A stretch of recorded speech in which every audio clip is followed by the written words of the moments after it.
경제브리핑 불편한 진실이 여러분의 확실한 두통 치료제가 되어드리겠습니다. 경제 뉴스가 연예 뉴스처럼 쉽게 들리는 그날까지. 경제브리핑 불편한 진실. 경제브리핑 불편한 진실 11월 15일 순서 시작하겠습니다. 2주마다 만나는 남자, 여러분들 다 알고 계시죠? 해외 팟캐스터 전문가 한국타거스의 이혁준 대표님 모셨습니다. 네, 안녕하세요. 아니 근데 목소리부터 네. 되게 피곤해 보이세요. 네, 제가 지난주부터 계속 출장을 갔다 왔는데, 특히 일본 출장 갔다 온 다음에, 예. 아직 피곤이 풀리질 않네요. 아니 일본에서 좋은 거 많이 드셨을 텐데 왜 피곤해요? 네, 맛있는 거 많이 먹었는데, 예. 지하철 타면서 고생을 해서 그런지, 네, 많이 아직도 피곤이 다 가시질 않았네요. 아니 일본 지하철은 우리나라 지하철 못지않게 네. 잘 돼 있지 않나요? 아니죠. 왜냐면 일본 지하철이 실은 깨끗한 데도 있지만, 예. 그 야마노테선이라고 초록색 라인은 좀 오래된 전철이거든요. 아 우리나라 2호선이랑 그렇죠. 비슷하겠네요. 2호선은 비슷하고 이제 야외 역도 많고. 예. 근데 근데 이제 연착도 많이 되고 중간에 기차가 안 오는 경우도 있고 이제 그렇다 보니까 이게 장시간 기차를 타는 일이 많아졌어요. 네. 일본은 시간 약속을 잘 지키지 않나요? 그러게요. 그러니까 워낙 분 단위로 움직이는 데인데. 그러니까요. 스위스 철도랑 비슷하다 뭐 이런 얘기까지 있잖아요. 예, 그래서 제가 궁금해서 이제 연착이 하도 자주 제가 실은 지난달에는 비행기를 놓쳤어요. 그래가지고요. 연착이 돼서요. 지하철 연착 때문에요? 네, 그러니까 공항까지 가는 전철이 중간에 30분 이상 연착이 돼가지고 와. 비행기를 놓쳤었죠. 아니 예. 대표님이 놓쳤으면 비슷하게 놓치신 분들이 꽤 계셨겠는데요? 그럴 수 있죠. 공항 가는 전철이니까요. 그래서 그러니까요. 좀 궁금해서 이제 한번 팟캐스터들 내용 한번 보니 예. 이제 일본에서 의혹이 제기되는 내용 중에 하나는 예. 이제 지하철역에서 이제 원인 모르게 이제 쓰러지는 사람이 많다고 그러더라고요. 응이? 네. 쓰러진다고요? 예, 그러니까 뭐 이제 제가 피곤한 것처럼 이제 예. 너무 피곤이든 이제 자의적이든 타의적이든 이제 쓰러지다 보니까 그래서 이제 뭐 그걸로 인해서 좀 연착이 되고 하는 그런 게 있다라는 내용들이 좀 나오더라고요. 저희 예전에 초등학교 때 네. 교장 선생님 훈시 얘기 듣고 있을 때 네. 친구들이 픽픽 쓰러지듯이. 예. 특히 이제 이 야마노테선 같은 경우는 이게 우리나라처럼 이렇게 벽이 없는 역이 많아요. 그러니까 이제 그렇다 보니까 사고가 좀 많이 난다고 그러더라고요. 아니 그러니까 쓰러진 분들이 네. 그냥 철도 위로 쓰러진다는 얘기예요? 그런 경우가 이제 가끔 발생해서 이제 그게 원인이 아닐까라는 내용들이 나오더라고요. 와. 그러면 우리가 왜 그분들이 픽픽 쓰러지는지 네. 이걸 알아야 될 거 아닙니까? 그건 이제 한번 알아보겠습니다. 네. 그렇군요. 네. 아니 그냥 퍼뜩 드는 생각인데 이건 네. 뭐 확인한 사실은 아니긴 하지만 일본에 방사능 때문에 아닐까 뭐 이런 의혹도 생기는 것 같아요. 근데 그 적당히 맞으면 또 좋다고. 에이? 방사능이 어떻게 좋을까요? 네, 농담이죠. 네. 예전에 심정현 대표님이 일본 방사능에 대한 불편한 진실을 방송할 때 그 대목이 기억이 나는데요. 도쿄에서 방사능 수치를 재보면 피난 수준으로 굉장히 높다. 그렇죠. 근데 그러한 사실을 언론에서 공개하면 처벌하겠다. 그렇죠. 아베 수상이 그런 법률안을 만들었다고 하잖아요. 네, 제가 그 말씀드린 건 아니고요. 네. 저는 피곤했다는. 네. 단순히 피곤해가지고 그렇게 쓰러질까? 이건 좀 의문이 가는데요. 네. 예, 몸이 피곤했다는 얘기는 이제 대표님 같은 경우는 쓰러지는 분들보다는 면역력이 강하다. 네. 강하니까 피곤한 정도로 그친 거다. 네. 이렇게 저는 보이고 네. 정말 그 심 대표님 말씀이 맞는 것 같아요. 이 그러면 방사능의 후유증인 것 같은데요. 한번 알아보겠습니다. 네. 아니 일본 출장 자주 가시면 안 될 것 같은데요. 그래도 먹고 살아야 되니 안 갈 수는 없고. 그렇군요. 네. 예. 아유 일본에 이런 불편한 진실이 있었다니. 뭐 일본이 좀 불편한 나라긴 하죠. 우리들한테. 그렇죠. 아직도 불편한 나라죠. 네. 그래서 이대호가 왔나? 이대호가 올해 들어왔죠. 작년에 왔는데요. 작년에 네. 왔나요? 네. 그 소속 팀에서는 그때도 역대 외국인 최고 대우였지만 또 최고 대우를 해준다고 그랬거든요. 근데도 얘가 와버렸잖아. 뭔가 피곤했겠네. 피곤했던 거죠. 그럴 수 있겠어요. 또 한국도 프로야구 부흥을 위해서 네, 오신 게 아닌가. 네. 그렇군요. 아니 그러면 오늘 본격적인 이야기 나눠봐야 될 것 같은데요. 네. 저희가 며칠 전에 브리핑을 통해서 비트코인 이야기 했었거든요. 아, 네네. 그때 뭐라고 했었냐면 자세한 이야기는 네. 이혁준 대표님으로부터 들어보도록 하겠다. 네. 그렇게 얘기를 드렸어요. 어차피 제가 말씀드린 게 아니고 저도 이제 팟캐스트를 통해서 이제 그렇긴 말씀드리는 하죠. 내용이죠. 네, 네, 맞아요. 그 지금 비트코인 시장이 아주 지금 뜨거웠다 차가웠다 지금 그 냉탕과 온탕을 왔다 갔다 하는데 예. 특히 지난 한 주간이 엄청난 변화가 있었죠. 그렇죠. 이 표현이 좀 거칠긴 한데 네. 특히 여성분들이 화낼지도 모르겠지만 네. 어떤 분은 이렇게 표현하더라고요. 네. 미친년 널뛰기 하는 듯이. 그것도 표현도 너무 네, 세죠? 과격히 하지만 예. 그러니까 미친 놈도 널뛰기 하는 거죠. 저 모든 분들 다 널뛰기 한 강세가 아니었나. 네. 그렇죠. 뭐 그냥 미친 남녀노소로 하죠. 미친 남녀노소. 그래야지 이제 뭐라고 안 하시겠네요. 그렇죠. 왜냐면은 지난 한 주간 특히 지난 3일간 지금 또 낙폭이 30%가 넘고 비트코인 캐시 같은 경우는 50%가 넘었어요. 예. 네, 그렇죠. 그렇기 때문에 어쨌든 저희가 한 달 전에는 저희가 라이트코인에 대해서 말씀드렸고 예. 그러면서 역시 비트코인은 언제나 지금 계속 상승을 했어요. 그리고 지난주에 실제로 7,900달러까지 고점을 찍었죠. 아하. 그 기대감이 실은 이제 비트코인에 파생되는 이제 세그위 2X라는 이제 새로운 비트코인이 이제 원래 파생될 거라는 소문이 있어서 그 기대감으로 이제 올라왔다가 갑자기 저 세그위 2X 이것도 디지털 화폐 중 하나죠. 이게 그 하드포크라고 하는데 그 파생하는 거를 취소를 했어요. 어허. 예, 취소한 이유는 이제 여러 가지 있지만 어쨌든 이제 취소가 되면서 취소한다는 발표 나오자마자 이제 디지털 화폐들이 투매가 이어졌죠. 예. 특히 이제 비트코인 같은 경우는 7,900달러에서 5,800달러까지 그러니까 2,000달러 이상 폭락을 했고 특히 이제 지난 8월 이제 비트코인으로부터 파생된 비트코인 캐시 같은 경우는 최고점 2,400달러까지 올라갔다가 이제 1,100달러 거의 50%가 지금 폭락을 했죠. 와, 네. 반토막 된 거네요. 네. 그러다가 이제 지금 최근 며칠 동안에 이제 비트코인은 다시 6,500달러 선까지 상승했고 대신 비트코인 캐시는 여전히 이제 1,000달러 선. 그래도 초반보다는 높은 수준이죠. 아하. 이게 지금 상황이 지금 그렇게 돼 있어요. 예. 전체적으로 보면은 너를 뛰기는 하지만 오른쪽으로 올라가면서 너를 뛰는 것 같아요. 그러니까 지난번에도 말씀드렸지만 이제 상어 이빨 형태가 계속 이제 유지되는 거죠. 그렇군요. 아니 근데 여기서 또 궁금한 점이 아까 하드포크라고 했죠. 파생된다. 네. 왜 이렇게 파생 상품이 많이 나오는 걸까요? 근데 가장 큰 이유가 이제 비트코인이 여전히 확장성이 이제 한계가 있다 보니까 더 많은 거래도 이루어지고 싶고 더 많은 사람들이 소유하고 싶지만 거래 속도가 일단 느릴 뿐더러 어쨌든 확장성이 한계가 있어서 예. 이 수요를 전부 받아줄 수가 없는 거예요. 아하. 공급이. 그러니까 이제 채굴자 입장에서는 비트코인만 채굴해 가지고는 수익성이 점점 안 좋아지니까 예. 다른 디지털 코인 화폐 쪽으로 넘어가면서 이제 수익률을 좀 극대화시키려고 하는 거고 그게 지금 뭐 말씀드릴 비트코인 캐시가 그 대표적인 예가 되겠죠. 아하. 그래서 비트코인 캐시 같은 경우도 원래 비트코인 코어에서 파생이 돼서 이제 8월 1일 날 하드포크 돼서 이제 파생이 돼서 이제 좀 거래가 되고 있는데 그 짧은 시간에 지금 1,000달러 선까지 회복이 됐고 올라왔고 그 다음에도 다양한 또 장점들을 가지고 있죠. 예.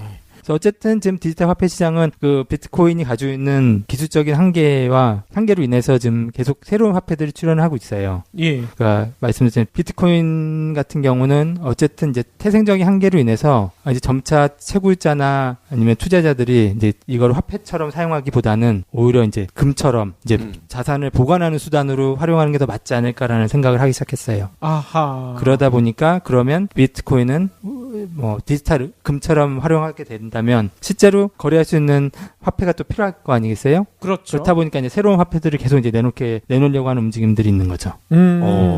이거는 진짜 금과 그리고 은행에서 파는 종이금이라는 표현 쓰셨잖아요. 네, 그렇죠. 네. 그런 느낌이 나는데, 네. 근데 이렇게 비트코인이 거래가 잘 안 되고, 뭐 속도가 느리다고 해서 쫙 짝퉁이 이렇게 양산이 돼버리면 네. 이 짝퉁을 사는 분들은 굉장히 위험해질 것 같은데요. 그러니까 지금 비트코인 캐시 같은 경우가 지금 앞으로 이제 두고 봐야 될 굉장히 중요한 그 디지털 캐시 중에 하나죠. 예, 예. 특히 이더리움 같은 경우는 다양한 이제 협력사들이 있어서 지금 이더리움 같은 경우도 지금 전체 시장 가치 2위를 차지하고 있는데 실제 비트코인 캐시 같은 경우는 비트코인 코어에서 나왔다 뿐이지 실은 비트코인하고는 실은 관련은 없어요. 아, 이름만 같은 거예요? 진짜 이름만 같은 거죠. 오. 실은 그렇지만 이제 비트코인이라는 이름 브랜딩을 갖고 이제 채굴자들을 모집을 하게 된 거죠. 아하. 왜냐면 그렇기 때문에 유통 수량이나 전체 총액 같은 게 다 비트코인하고 같아요. 2,100만 개 고정돼 있고 그다음 유통된 수량도 1,600만 개. 왜냐면은 8월 달에 비트코인 캐시가 나왔을 때 비트코인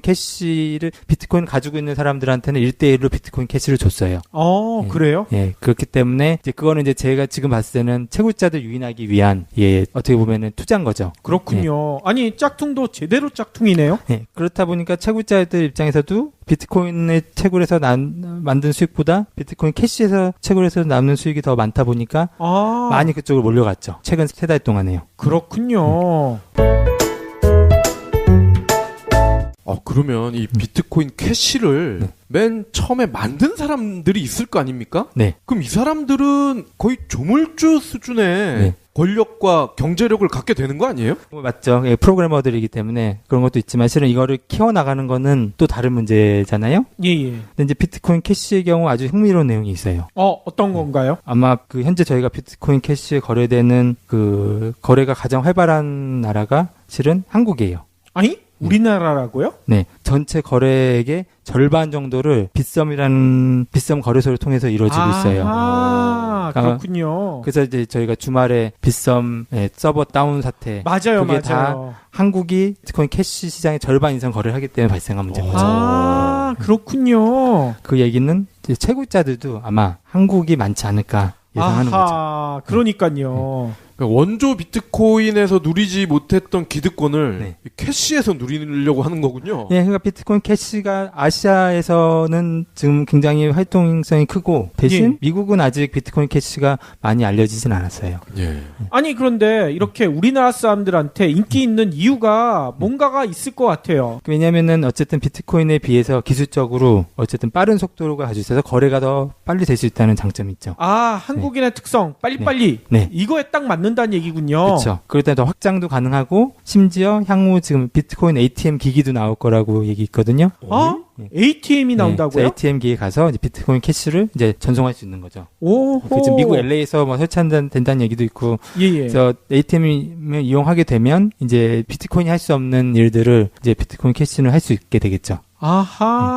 그렇군요. 그다음 이제 가장 또 큰 건 말씀드린 채굴자 입장에서도 같은 비용을 들여서 비트코인을 채굴하는 것보다 비트코인 캐시를 채굴하는 게 수익성이 더 좋은 거죠. 현재까지는. 그래요? 왜요? 아마 이제 비트코인은 말씀드렸지만 이제 거래 속도가 너무 느리기 때문에 블록 사이즈가 작고 이제 거래할 수 있는 속도가 느리니까 채굴을 하더라도 경쟁이 너무 치열한 거죠. 반면 이건 이제 제가 프로그래머가 아니기 때문에 대신 이제 비트코인 캐시는 아직 속도나 이 맨풀이라고 하는 메모리 풀이라고 하는 그 메모리 풀 안에서 움직일 수 있는 이제 채굴자들의 룸이 더 많기 때문에 이제 더 수익성이 좋다고 하지만 물론 지금 비트코인 캐시가 계속 성장하면서 이 수익률이 지금 반비례하고 있어요. 그러니까 비트코인 캐시가 하락할 경우에는 비트코인을 채굴할 수 있는 수익률이 높아지고 비트코인 캐시가 하락하면 비트코인 캐시를 채굴할 수 있는 수익률이 더 높아지고 그 양쪽 변동에 따라서 이제 채굴자들이 이제 선택할 수 있는 그런 방법도 생기는 거죠. 이거는 경제학에서 얘기하는 보완제가 아니라 대체제 성격을 띠고 있다. 맞네요. 이렇게 봐야 된다는 거죠? 그렇기 때문에 실은 비트코인 캐시는 비트코인하고는 실은 상관성이 없지만 그럼에도 불구하고 둘은 지금 연관성을 갖고 지금 움직이는 거죠. 그렇군요. 아니, 그러면 비트코인 캐시는 아토믹 스왑 지난번에 한번 설명하셨잖아요. 이 기능을 제공하고 있다고 하는데 이게 계속 이렇게 갈까요? 어느 순간 이거 못하겠다 이렇게 나올 수도 있을 것 같은데요. 그게 이제 그건 모든 디지털 화폐 가지고 있는 전체적인 불확실성 중 하나겠죠. 그러니까 아토믹 스왑은 아마 아시겠지만 이제 다른 디지털 캐시를 직접 거래할 수 있는 기술인데 이 기술이 있어야지만 더 확장성이 가능할 거 아니겠어요? 그렇죠. 그 가치를 높이는 데는 아무래도 이제 도움이 되겠죠. 그렇지만 이 비트코인 캐시에 대한 비관론도 상당히 많은 것 같아요. 그러니까 아무래도 낙관론은 아시아 쪽에서 많고요. 예. 비관론은 미국 쪽에 아직 많은 상태예요. 그래서 미국 팟캐스터들은 이제 비트코인 캐시를 이제 쓰레기통이라고까지 표현하는데 쓰레기통이요? 네, 이제 점차 소멸돼서 이제 쓰레기통이 갈 거다라는 표현까지 하는데 그 얘기는 이제 투기 성격이 너무 강하고 어쨌든 기반이 아직까지는 강하지 않다는 거. 아하. 예전에 뭐 네덜란드에서 있었던 튤립 투기랑 똑같다. 그렇게 표현하는 분들도 많죠. 예. 네. 그리고 뭐 닷컴 버블, 뭐 부동산 버블 그거를 이제 빗대는 분들도 있고요. 비트코인 캐시를 한국에서 가장 원활하게 채굴을 하고 있다고 말씀하셨잖아요. 그걸로 추정이 돼요. 예. 근데 실제로 얼마 전에 이 비트코인 캐시를 집단으로 채굴하는 현장이 공개가 됐어요. 아, 엄청난. 누군가가 거기 잠입을 한 것 같아. 아, 그래요? 그래서 사진을 올렸는데, 예. 와, 저는 처음에 무슨 네이버 서버 공장인 줄 알았어. 아니, 채굴하는데 도끼 들고 있어야 되는 거 아니에요? 모르겠어요. 엄청난 컴퓨터들이 닭장처럼. 아하. 그리고 그 서버인지 아닌지 저는 뭐 비전문가이기 때문에 잘은 모르겠지만 예. 사진상으로 딱 봤을 때는 서버 같은 기계들이 진짜 닭장처럼 이렇게 다다다다다다 모여 있고요. 그리고 전기세를 아끼기 위해서 공단 요런 곳에 위치를 한다고 합니다. 그렇군요. 요거를 개인이 가정에서 돌렸을 경우에 전기료 폭탄을 맞기 때문에 아, 그럴 수 있겠네. 산업체인 것처럼 그렇게 들어가 있다고 하더라고요. 아, 아니 예전에 게임머니 없는 공장이 중국에 있었다. 그래가지고 그때 한번 사진이 나왔었는데 네. 그거랑 똑같을 것 같은데요? 맞습니다. 이게 역사가 반복이 되는데 살짝 변형이 돼서 계속 반복이 되는 것 같아요. 제가 그렇군요. 알기로는 크게 하는 것은 3만 대 정도까지 돌린다고 하거든요. 3만 대를 한꺼번에 돌려요? 네. 이야. 그 정도면 거의 슈퍼컴 정도 아닌가요? 그러니까 수익률이 상당히 좋다고. 네, 대당 수익률이 하루에 뭐 1,000원인가만 나와도 3만 대 가지고 이제 할 수 있으니. 그렇겠네요. 네. 그래서 이 그래픽 카드, 우리나라에 들어오는 그래픽 카드는 다 그쪽으로 한다는. 그러니까 아 요즘 그래픽 카드 사기가 너무나 어렵다면서요. 그리고 이제 중고로 사는 거는 굉장히 위험하죠. 그렇죠. 채굴된 맞아. 후에 이제 아유, 그 3만 대면은 3만 명이 일을 해야 되는 건지 아니면 여기에도 오토 프로그램이 있는 건지 그것도 궁금한데요?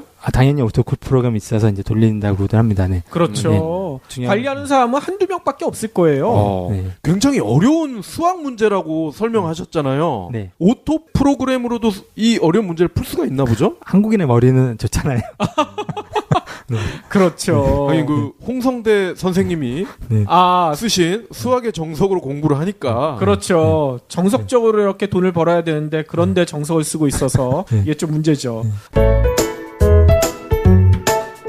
아니 그러면 이 비트코인 캐시에 대해서 애청자분들은 이게 가장 궁금할 거예요. 어떻게 될 것인가 앞으로 이게 가격이 현재처럼 이렇게 등락만 계속할 것인지 아니면 계속 올라갈 것인지 아니면 아까 얘기처럼 튤립처럼 한순간에 사그라들 것인지 어떻게 해외 팟캐스터들은 보고 있습니까? 굉장히 힘든 문제죠 지금. 근데 어쨌든 낙관론을 봤을 때는 지금 디지털 캐시가 가져야 될 것들은 비트코인 캐시가 거의 대부분 다 가지고 있어요.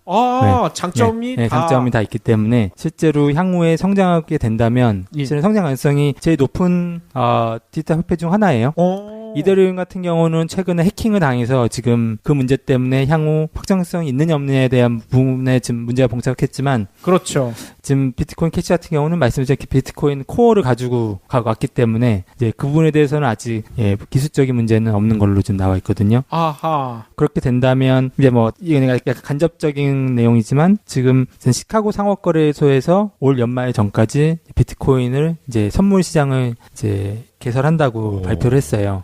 선물 시장에서 거래가 된다고요? 네. 그게 실제로 어떻게 거래되는지는 사실 아무도 알 수 없는데 왜냐면 다 디지털 이게 실제 금이나 은 선물 시장은 실제로 맞는 날짜에 인도를 해야 되잖아요. 그렇죠. 근데 비트코인 관련은 어떻게 인도를 하게 될지 선물은 어쨌든 미래의 약속인데 이것도 이제 미리 캘 거를 예상하고 팔지 그렇죠. 않을까 네. 이런 생각이 네. 들거든요. 그렇게 됐을 때 비트코인이 과연 10,000불을 넘어갈지 아하. 아니면 폭락을 할지 둘 중에 하나로 가지 않을까 예상이 되는데 그렇죠. 어쨌든 비트코인 캐시는 비트코인하고 대칭성을 가지고 있다고 한다면 지금 예. 대칭성이 5대1일지 10대1일지 20대1일지 지금 그 분석이 이제 아마 필요할 것 같아요. 아직 그 분석은 없어요. 제가 지난번 라이트코인 같은 경우는 뭐 20대1 정도 비트코인 대비 뭐 20대1, 30대1 그렇게 밸류를 이제 가치를 놓고 이제 움직인다고 봤는데 예. 지금 비트코인 캐시는 그거보다 높다고 좀 예상을 하고 있어요. 그렇군요.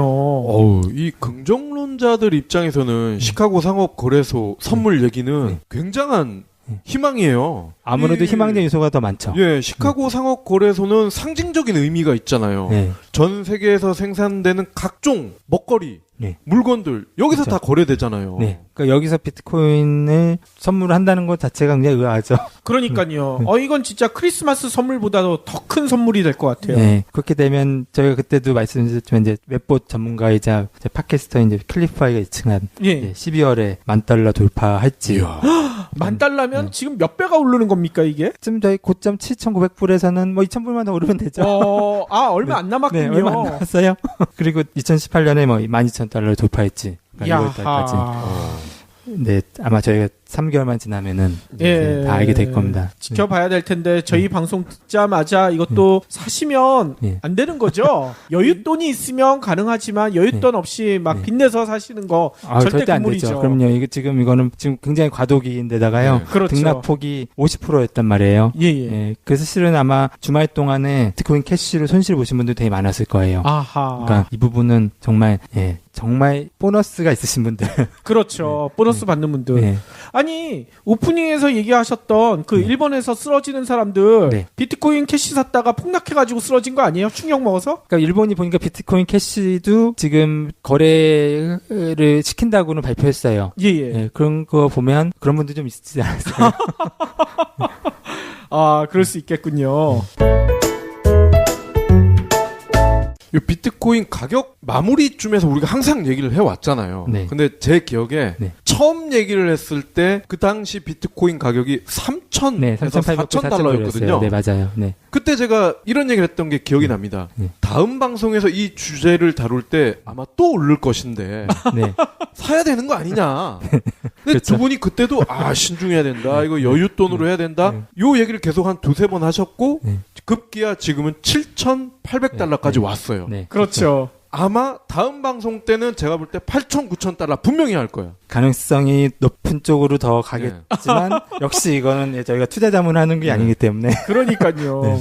차라리 저희 애청자분들은 그렇게 생각하실 것 같아요. 맨 처음 했을 때 사라고 했으면 빠질 때 빠지더라도 2, 3천 달러는 벌었을 텐데 분명히 그렇게 하실 것 같아요. 그렇지만 아직까지 전 세계의 1%도 아직 디지털 화폐를 하지 않고 있기 때문에요. 그렇죠. 앞으로는 아직 무궁무진합니다. 네. 예. 네. 아니 뭐 실은 박PD도 안 사놓고서 저는 돈이 없어요.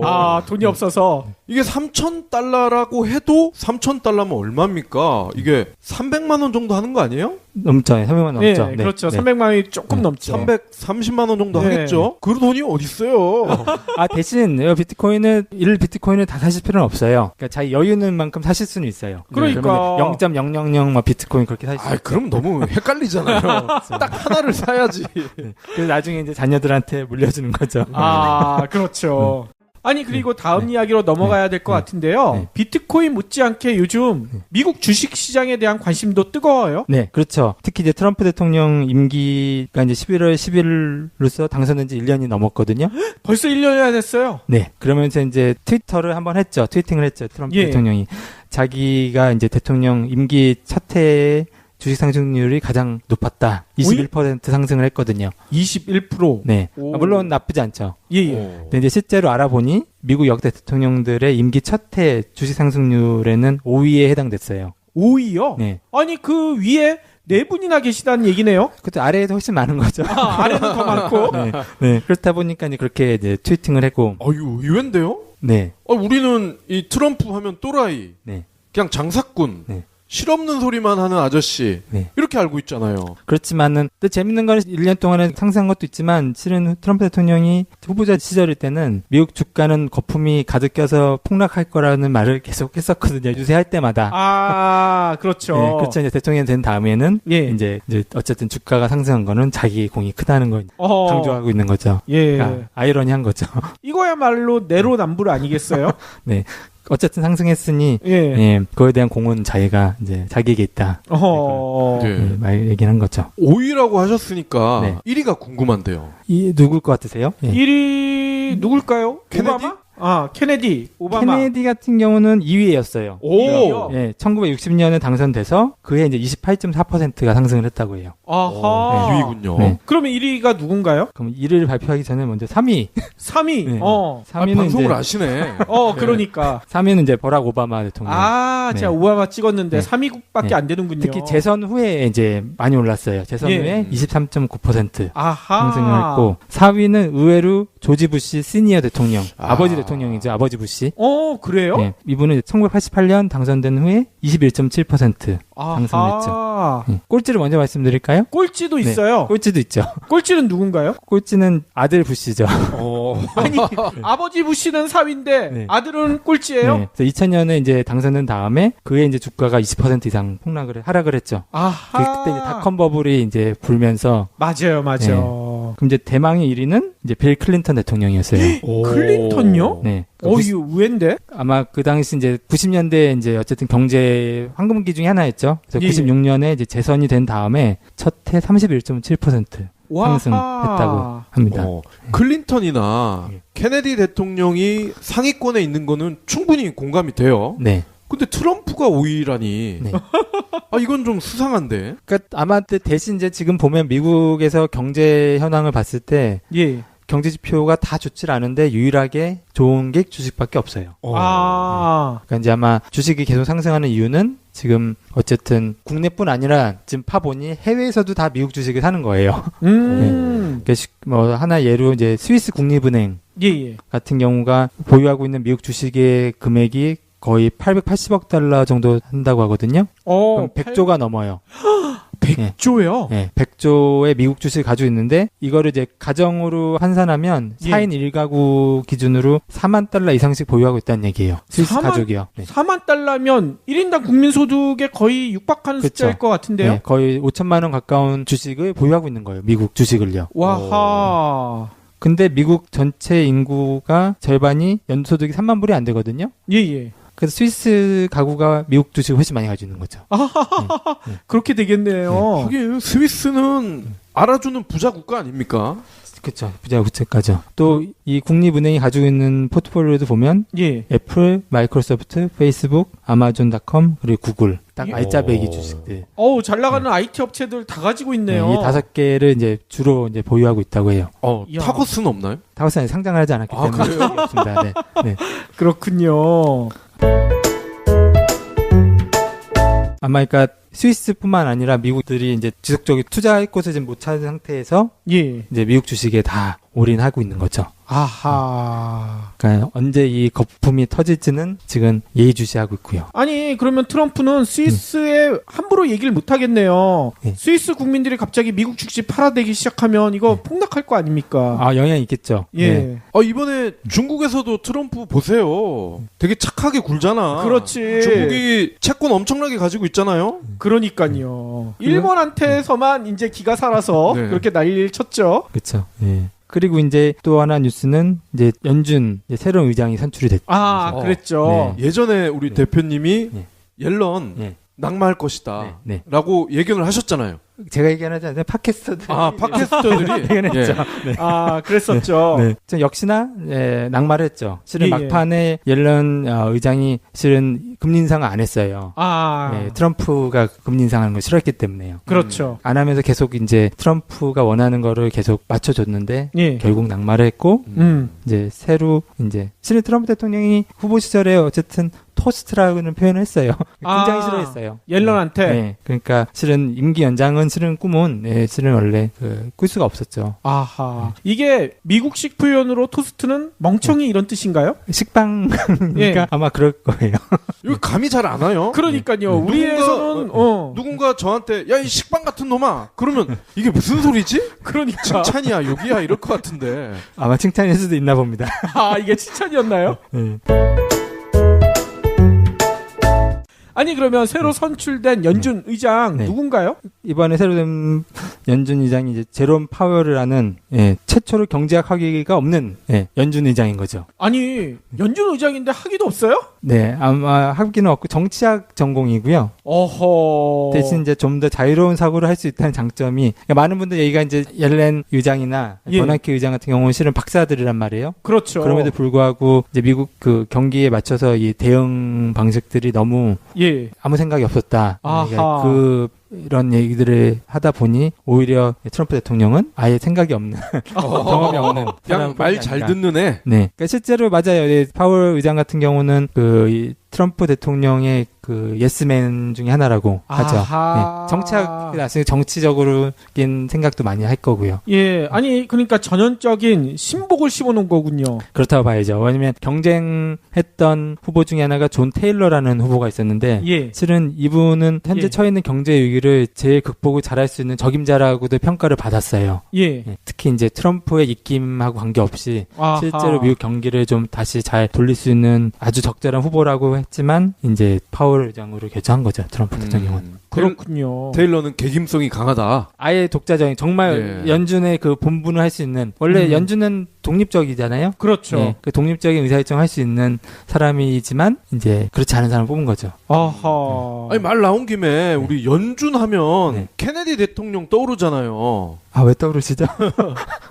연준에서 화폐를 찍어내는 기능 이걸 가지고 있는데 케네디 대통령이 야 그거 반납해 이래서 암살을 했다 뭐 이런 주장도 있지 않나요? 아직 JFK 문서에 아직 그것까지는 안 나와서 아직까지도 안 나왔어요. 저는 어떻게 알고 있었죠? 그게 아마 음모론자들의 내용이 아닌가. 아 음모론인가 이것도? 아직 공식적으로 문서는 아직 나오지 않고 있죠. 근데 실제로 존 F 케네디 같은 경우에 화폐 발행권을 정부가 가져오려는 움직임이 있었죠.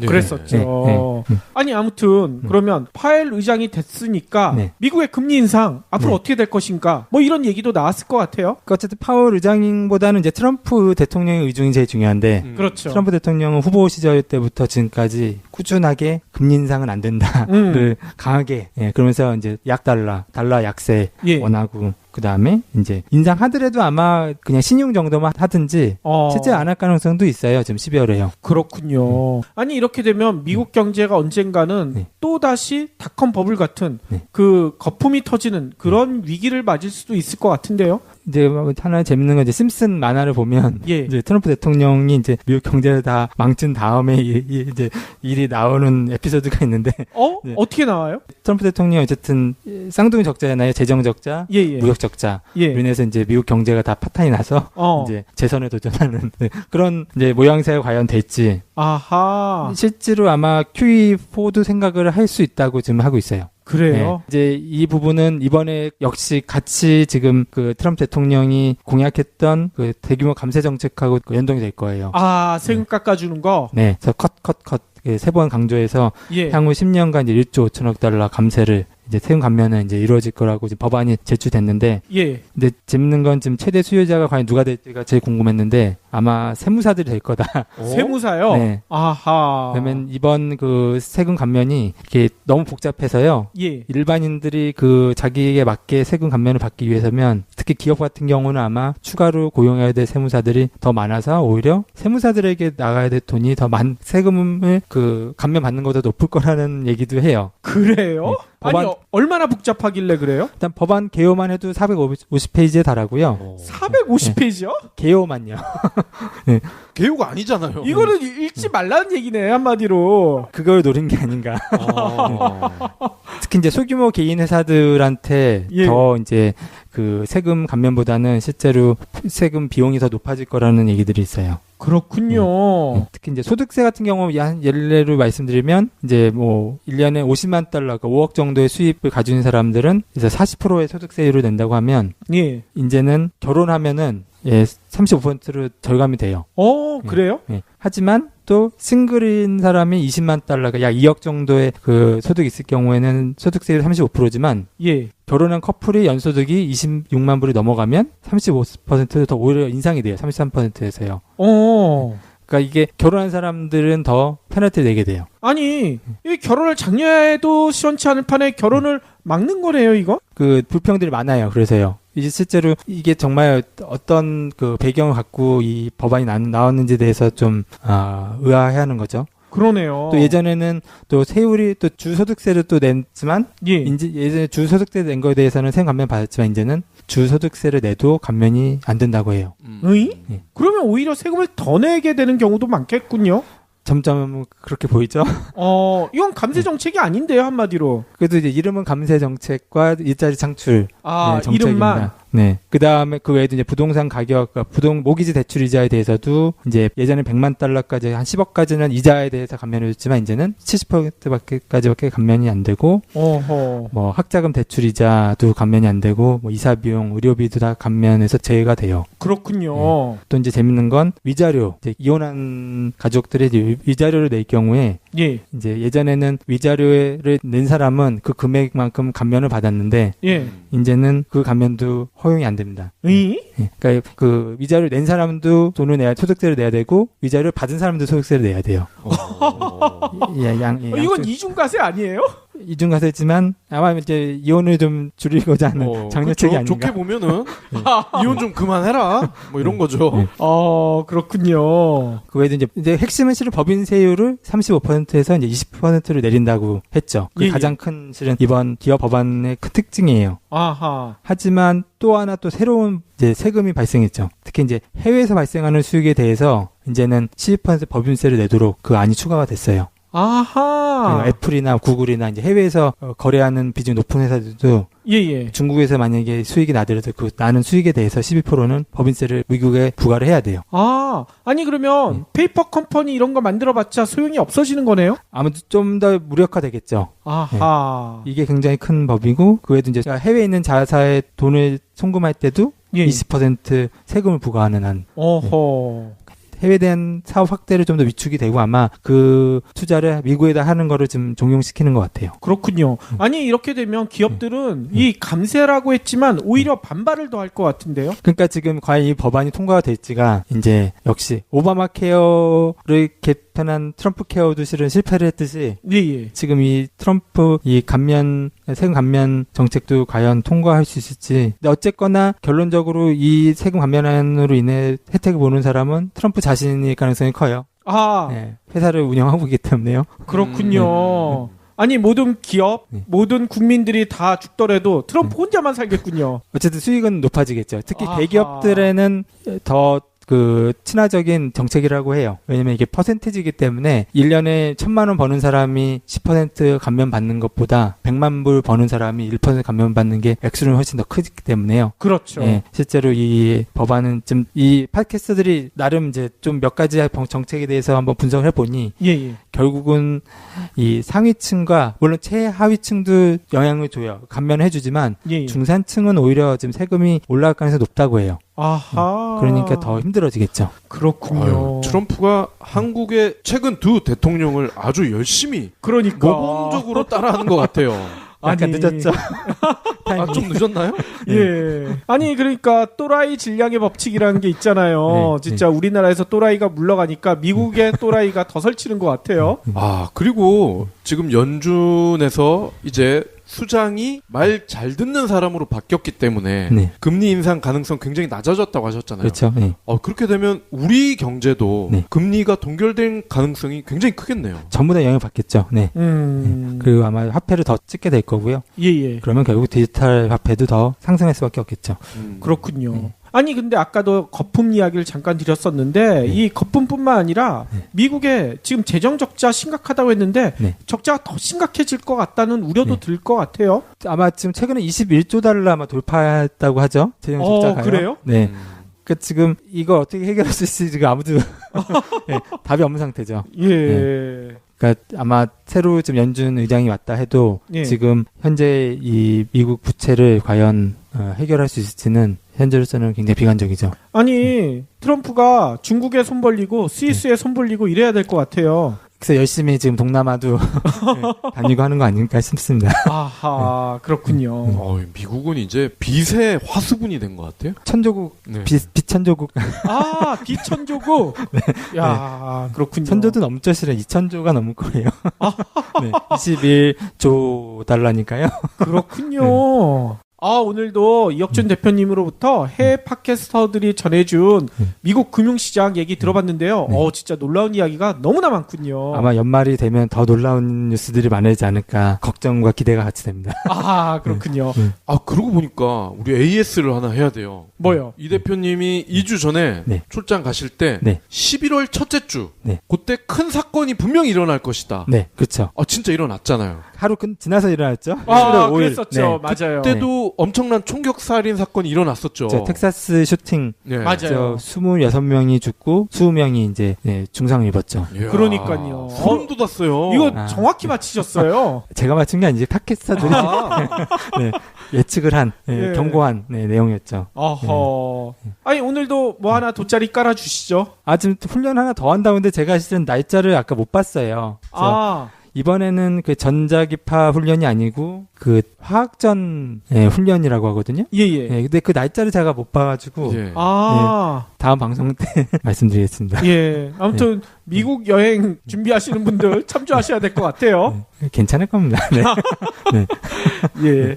그러면 오늘도 긴 시간 동안 귀한 말씀 너무나 감사드리고요. 네. 또 2주 후에 뵙도록 네. 하겠습니다. 네, 감사합니다. 수고하셨습니다. 네.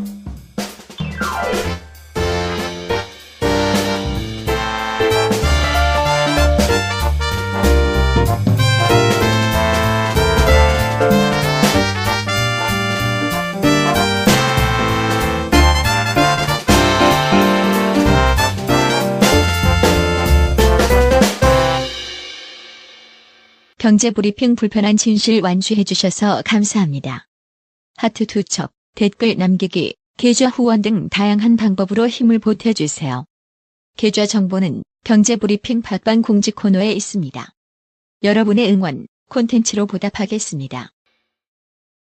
지난 3일간 지금 또 낙폭이 30%가 넘고 비트코인 캐시 같은 경우는 50%가 넘었어요. 예, 그렇기 그렇죠. 때문에 어쨌든 저희가 한 달 전에는 저희가 라이트코인에 대해서 말씀드렸고 예. 그러면서 역시 비트코인은 언제나 지금 계속 상승을 했어요. 그리고 지난주에 실제로 7,900달러까지 고점을 찍었죠. 아하. 그 기대감이 실은 이제 비트코인에 파생되는 이제 세그위 2X라는 이제 새로운 비트코인이 이제 원래 파생될 거라는 소문이 있어서 그 기대감으로 이제 올라왔다가 갑자기 저 세그위 2X 이것도 디지털 화폐 중 하나죠. 이게 그 하드포크라고 하는데 그 파생하는 거를 취소를 했어요. 어허.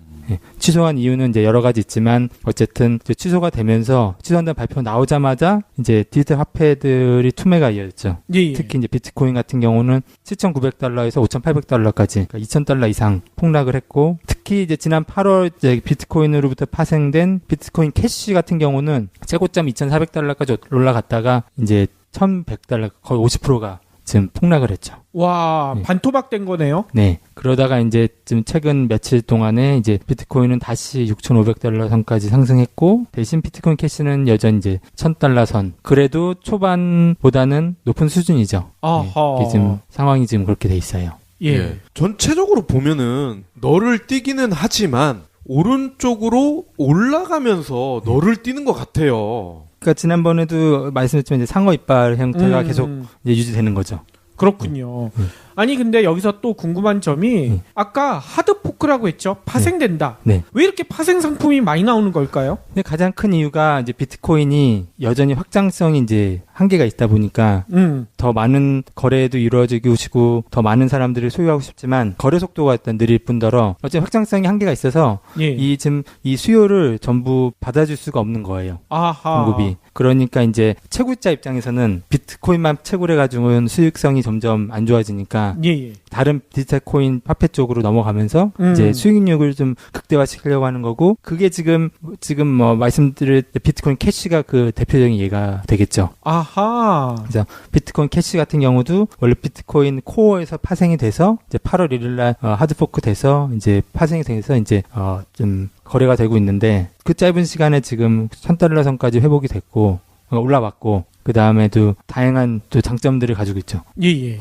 그래서 어쨌든 지금 디지털 화폐 시장은 그 비트코인이 가지고 있는 기술적인 한계로 인해서 지금 계속 새로운 화폐들이 출현을 하고 있어요. 예. 그러니까 말씀드린 비트코인 같은 경우는 어쨌든 이제 태생적인 한계로 인해서 이제 점차 채굴자나 아니면 투자자들이 이제 이걸 화폐처럼 사용하기보다는 오히려 이제 금처럼 이제 자산을 보관하는 수단으로 많이 알려지진 않았어요. 예. 아니 그런데 이렇게 우리나라 사람들한테 인기 있는 이유가 뭔가가 있을 것 같아요. 왜냐면은 어쨌든 비트코인에 비해서 기술적으로 어쨌든 빠른 속도가 가지고 있어서 거래가 더 빨리 될 수 있다는 장점이 있죠. 아, 한국인의 특성 빨리빨리. 네. 이거에 딱 맞는다는 얘기군요. 그렇죠. 그러다 더 확장도 가능하고, 심지어 향후 지금 비트코인 ATM 기기도 나올 거라고 얘기 있거든요.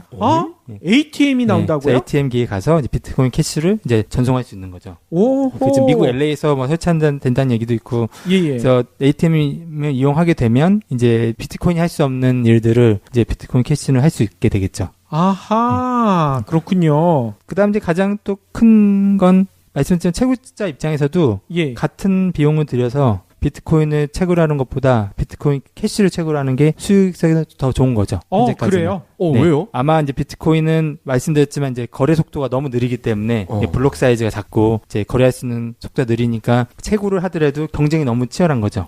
네. 반면 이건 이제 제가 프로그래머가 아니기 때문에 대신 이제 비트코인 캐시는 아직 속도나 이 맨풀이라고 하는 메모리 풀이라고 하는 그 메모리 풀 안에서 움직일 수 있는 이제 채굴자들의 룸이 더 많기 때문에 이제 더 수익성이 좋다고 하지만, 물론 지금 비트코인 캐시가 계속 성장하면서 이 수익률이 지금 반비례하고 있어요. 그러니까 비트코인 캐시가 하락할 경우에는 비트코인을 채굴할 수 있는 수익률이 높아지고, 비트코인 캐시가 하락하면 비트코인 캐시를 채굴할 수 있는 수익률이 더 높아지고, 그 양쪽 변동에 따라서 이제 채굴자들이 이제 선택할 수 있는 그런 방법도 생기는 거죠. 아, 이거는 경제학에서 얘기하는 보완제가 아니라 대체제 성격을 띠고 있다. 아, 맞네요. 이렇게 봐야 된다는 거죠? 그렇기 때문에 실은 비트코인 캐시는 비트코인하고는 훨씬 상관성이 없지만, 아하. 그럼에도 불구하고 둘은 지금 연관성을 갖고 지금 움직이는 거죠. 그렇군요. 아니 그러면 비트코인 캐시는 아토믹 스왑 지난번에 한번 설명하셨잖아요. 이 기능을 제공하고 있다고 하는데 이게 계속 이렇게 갈까요? 어느 순간 이거 못하겠다 이렇게 나올 수도 있을 것 같은데요. 그게 이제 그건 모든 디지털 화폐 가지고 있는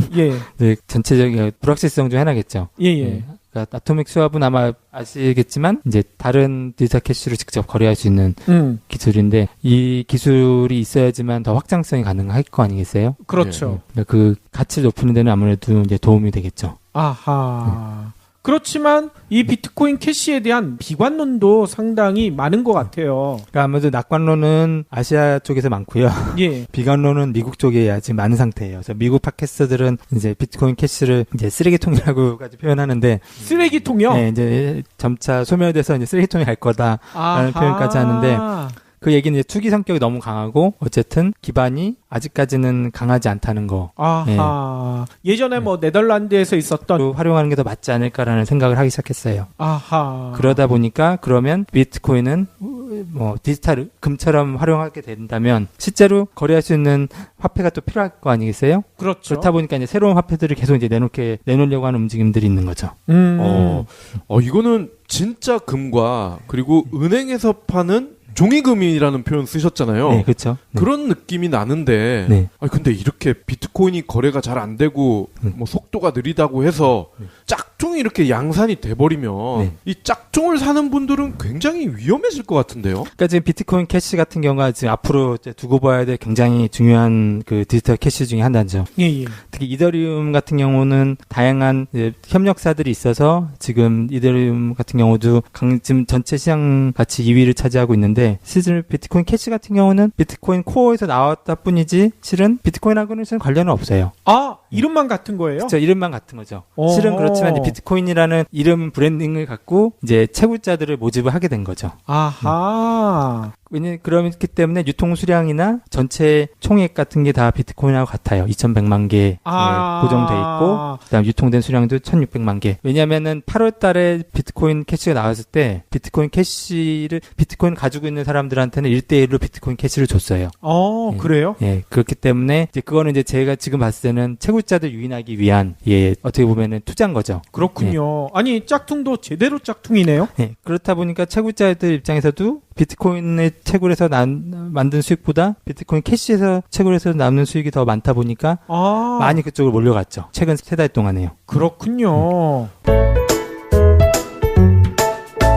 그러면 이 비트코인 캐시를 맨 처음에 만든 사람들이 있을 거 아닙니까? 네. 그럼 이 사람들은 거의 조물주 수준의 권력과 경제력을 갖게 되는 거 아니에요? 맞죠. 예, 프로그래머들이기 때문에 그런 것도 있지만 실은 이거를 키워나가는 거는 또 다른 문제잖아요. 예. 근데 이제 비트코인 캐시의 경우 아주 흥미로운 내용이 있어요. 어떤 건가요? 아마 현재 저희가 비트코인 캐시에 거래되는 거래가 가장 활발한 나라가 실은 한국이에요. 아니? 우리나라라고요? 네. 전체 거래액의 절반 정도를 빗썸 거래소를 통해서 이루어지고 있어요. 그렇군요. 그래서 이제 저희가 주말에 빗썸 서버 다운 사태. 맞아요. 다 한국이 비트코인 캐시 시장의 절반 이상 거래를 하기 때문에 발생한 문제인 거죠. 그렇군요. 그 얘기는 이제 채굴자들도 아마 한국이 많지 않을까 예상하는 거죠. 그러니까요. 원조 비트코인에서 누리지 못했던 기득권을 캐시에서 누리려고 하는 거군요. 네, 그러니까 비트코인 캐시가 아시아에서는 지금 굉장히 활동성이 크고 대신 미국은 아직 비트코인 캐시가 한번 알아보겠습니다. 네. 그렇군요. 아니, 그냥 퍼뜩 드는 생각인데 이건 뭐 확인한 사실은 아니긴 하지만 일본의 방사능 때문에 아닐까 뭐 이런 의혹도 생기는 것 같아요. 근데 적당히 맞으면 또 좋다고. 방사능이 어떻게 좋을까요? 네, 농담이죠. 네. 예전에 심정현 대표님이 일본 방사능에 대한 불편한 진실을 방송할 때 그 대목이 기억이 나는데요. 도쿄에서 방사능 수치를 보면 피난 수준으로 굉장히 높다. 그렇죠. 근데 그러한 사실을 언론에서 공개하면 처벌하겠다. 그렇죠. 아베 수상이 그런 법률안을 만들었다고 하잖아요. 네, 제가 말씀드린 건 아니고요. 저는 피곤했다.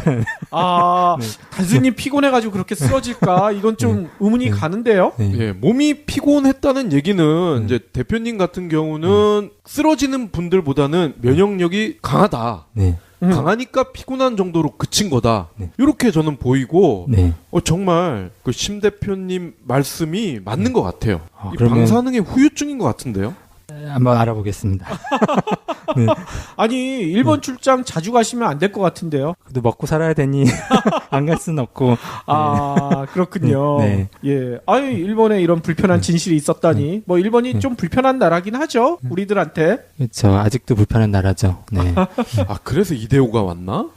이데오가 올해 들어왔죠. 작년에 왔는데요. 작년에 왔나요? 그 소속 팀에서는 그때도 역대 외국인 최고 대우였지만 또 최고 대우를 해준다고 그랬거든요.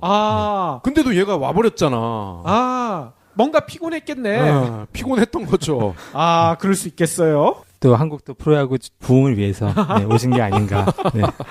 그렇군요. 아니, 그러면 오늘 본격적인 이야기 나눠봐야 될 것 같은데요. 저희가 며칠 전에 브리핑을 통해서 비트코인 이야기 했었거든요. 네네. 그때 뭐라고 했었냐면 자세한 이야기는 이혁준 대표님으로부터 들어보도록 하겠다. 이렇게 얘기를 드렸어요. 어차피 제가 말씀드린 게 아니고 저도 이제 팟캐스트를 통해서 그렇긴 하죠. 내용이죠.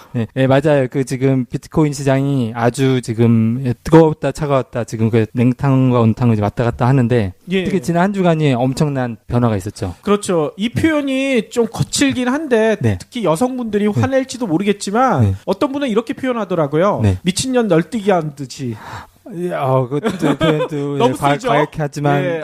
그러니까 미친 놈도 널뛰기 하는 거죠. 모든 분들 다 널뛰기 한 상세가 아니었나.